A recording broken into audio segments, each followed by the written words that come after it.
you seen SushiGo Party? Well, I'm here to teach you how to play. The goal of the game is to be the best bento box builder. Try to say that 3 times fast. Whoever can build the best bento box each round over 3 rounds will score the most points and be the winner.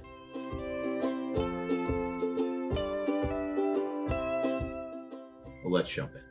First, grab your menu board and select your pawn you'd like to play.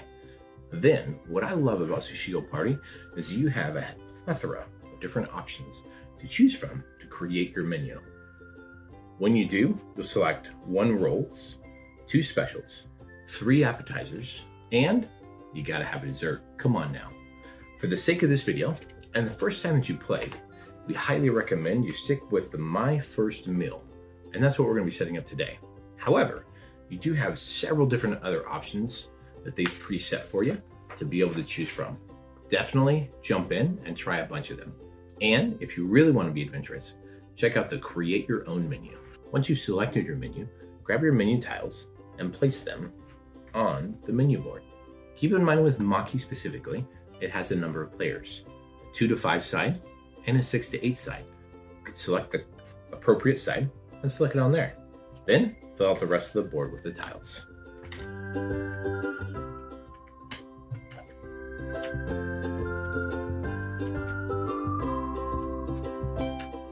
Once you've done that, grab the desserts that you've chosen to play with and set them aside.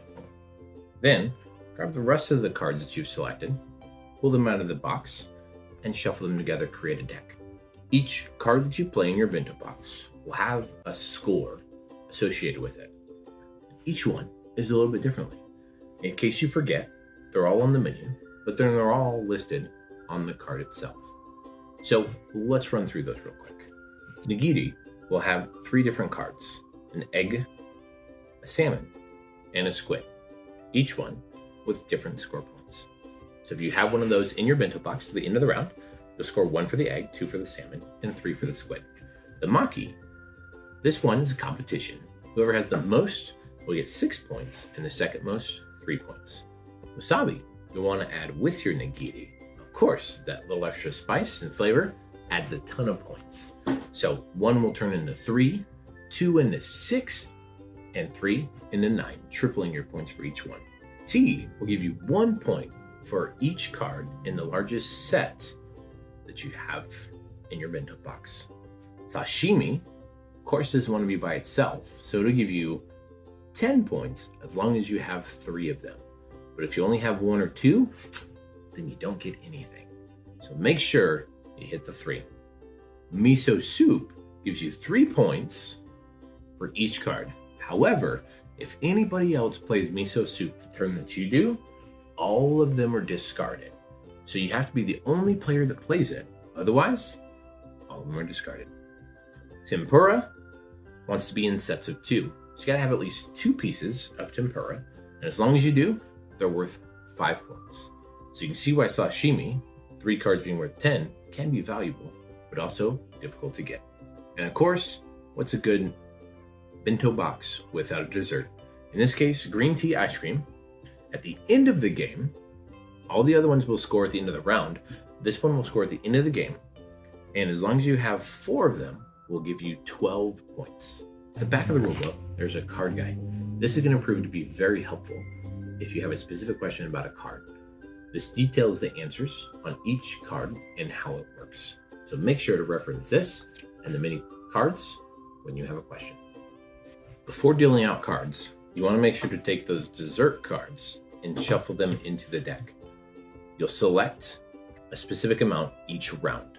And on the back here, it'll show you that number based on the number of players. 2 to 5 will be 1 set and 6 to 8 will be a different number. You want to make sure you have enough dessert that some people can get 4.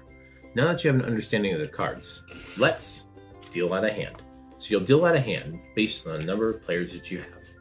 And once that's out, you'll take your hand. One of the really cool parts about SushiGo Party is that everybody plays their turn simultaneously. So everyone will look at the number of cards they have in their hand, will choose one of those cards to keep, and then we'll pass the rest to the left. Once everybody is selected, everyone will take that card and play it simultaneously. Then, again, you'll pass your cards to the left, and your opponent on the right will pass you their cards. So every once in a while, I may want to take one of the cards that they really want to prevent them from scoring those extra points. So choose wisely. Once you have gone through all the cards you've dealt and all the cards have been played, you'll then do a scoring round. Whatever cards you have in front of you will score you points. The first thing is taking the dessert cards you have and set them aside. Score all the rest of the cards you have. So the egg nigiri give me 1, the salmon 2, the miso soup scores me 3 points.